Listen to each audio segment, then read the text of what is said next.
मैंने देखा है कि जिन सड़कों पर या पानी की टंकी के जो भी निर्माण हुए थे, उस पे जहाँ भी हमारा नाम लिखा था उन्होंने उसको पोत दिया था। तो पोत कर ये दर्शाने का प्रयास वो करते हैं कि ये मतलब विकास हमारे द्वारा नहीं हुआ। और सड़कें उसी तरीके की टूटी फूटी हैं, और जो विद्युत आपूर्ति की समस्या थी उसको सुलझाने के लिए मैंने महनौन में एक उपकेंद्र बनवाया था, राजापुर में बनवाया था, एटिया थोक में 133 केवीए का पूरा एक स्थापित हुआ था, जिससे कि एटिया थोक और खरगोपुर को उचित रूप से विद्युत की सप्लाई हो सके। और फीडर चेंज हुआ था एटिया थोक का, और भी मैंने प्रस्ताव दिए थे, लेकिन दुर्भाग्यवश हम लोगों की सरकार नहीं रही तो कार्य नहीं हो पाया। लेकिन मैं जब भी जाती हूँ तो ये देखती हूँ कि जहाँ तक मैंने बिजली खंभे तार की ट्रांसफार्मर की व्यवस्था करवाई थी, उसके बाद से वहाँ कुछ नहीं हुआ। और ढूंढ कर अगर कुछ करने का भी उन्होंने प्रयास किया तो कि इन्होंने मुझे वोट दिया तो वहाँ करेंगे, और बगल में अगर 4 घर हमारे सपोर्टर रहे होंगे तो उनको प्रताड़ित करके उनकी बिजली कटवा के। नंता Shukla ji, GDS TV news में आपका बहुत बहुत स्वागत है। आप जी महनौन विधानसभा से जो है आप समाजवादी पार्टी से चुनाव लड़ रही हैं, आप जनता को क्या संदेश दे रही हैं? अगर आप जीतती हैं, विधायक बनती हैं, तो क्या संदेश दे रही हैं जनता को आप?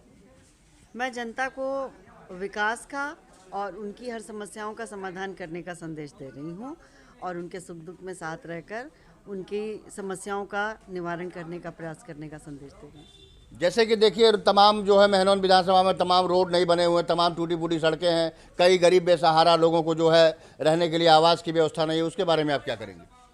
सड़कें वाकई में बहुत टूटी फूटी हो गई हैं, क्योंकि 2017 तक जो हम लोगों ने समाजवादी पार्टी के सहयोग से विकास कराया था, विकास वहीं तक ठप्प है। और इसलिए मैं जहाँ भी जाती हूँ तो वहाँ के लोगों का ये कहना रहता है कि जितना विकास आपने कराया था उसके बाद यहाँ पर एक रोड़ी एक कंकड़ भी नहीं बिछाया गया। इसके पहले महनौन विधानसभा में जो है विधायक भारतीय जनता पार्टी के थे, उनका विकास मतलब कैसा था? अगर आपकी सरकार बनती है तो आपका कैसा विकास रहेगा? उनका विकास हमको कहीं भी दिखाई नहीं पड़ रहा जी। मैंने देखा है कि जिन सड़कों पर या पानी की टंकी के जो भी निर्माण हुए थे, उस पे जहाँ भी हमारा नाम लिखा था उन्होंने उसको पोत दिया था। तो पोत कर ये दर्शाने का प्रयास वो करते हैं कि ये मतलब विकास हमारे द्वारा नहीं हुआ है।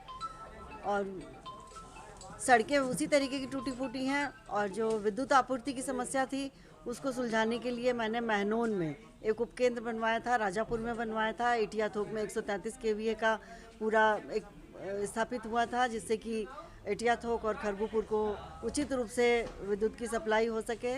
और फीडर चेंज हुआ था एटिया थोक का, और भी मैंने प्रस्ताव दिए थे, लेकिन दुर्भाग्यवश हम लोगों की सरकार नहीं रही तो कार्य नहीं हो पाया।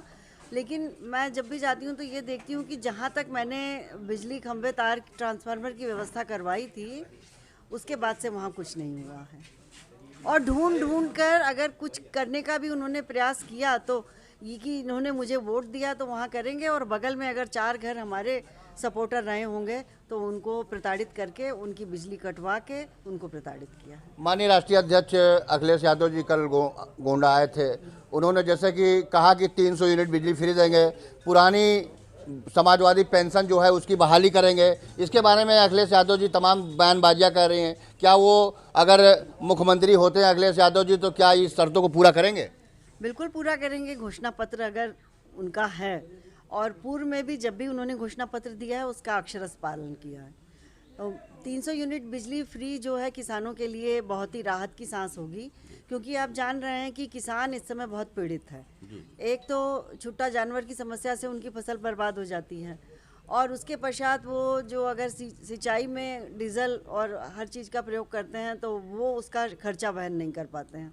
300 यूनिट बिजली अगर किसानों के लिए फ्री है तो समझ लीजिए उनके लिए बहुत राहत की सांस है ये। जैसे कि देखिए, यहाँ रोड पे डिवाइडर पे देखिए तमाम सांड बैठे रहते हैं, तमाम किसानों का नुकसान हो रहा है, तमाम उनकी फसलें जा रही हैं, बेचारे किसान रो रहे हैं, मजबूर हैं। अगर अखिलेश जी की जो सरकार बनती है तो उसके बारे में अखिलेश जी ने क्या क्या बयानबाजियाँ किया, कुछ बताया है उसके बारे में?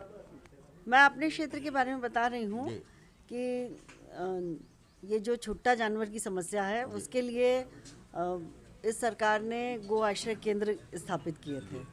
गो आश्रय केंद्र स्थापित करना ही काफ़ी नहीं है, वरन उनका संचालन भी बहुत अच्छी तरीके से होना चाहिए। गो आश्रय केंद्र को संचालित करने के लिए सरकार से लेकर ब्लॉक स्तर तक इतना पैसा आता है कि उसका अगर सुचारू रूप से उपयोग किया जाए तो संभवतः ये समस्या का सामना हमको नहीं करना पड़ता। लेकिन हम देखते हैं कि इसमें लूट खसोट मची है। कई गो आश्रय केंद्र में तो गाय मरी हुई मिलती हैं और उसको दबा दिया जाता है, और लोग अगर लेके जाते हैं कि ये छोटा जानवर है, इसको गो आश्रय केंद्र में रखा जाए, तो वहाँ के जो संचालित करने वाले लोग होते हैं उसको वहाँ खोल देते हैं। और उसके बाद ये भी कहते हैं अगर आप एक गाय या एक पशु को लेके आते हैं तो 500 रुपया उसका मुआवजा भी दीजिए, हम क्या खिलाएंगे। तो इसका मतलब तो ये हुआ कि सरकार से उनको खिलाने का पिलाने का कोई संसाधन नहीं मिलता है, और अगर मिलता है तो ऐसी समस्या क्यों आती है। तो इसकी जिम्मेदारी तो पूरी सरकार पर है कि उन्होंने पैसा दिया लेकिन उसका दुरुपयोग किया, उसको नहीं देखा भ्रष्टाचार कितना हो रहा है। धन्यवाद।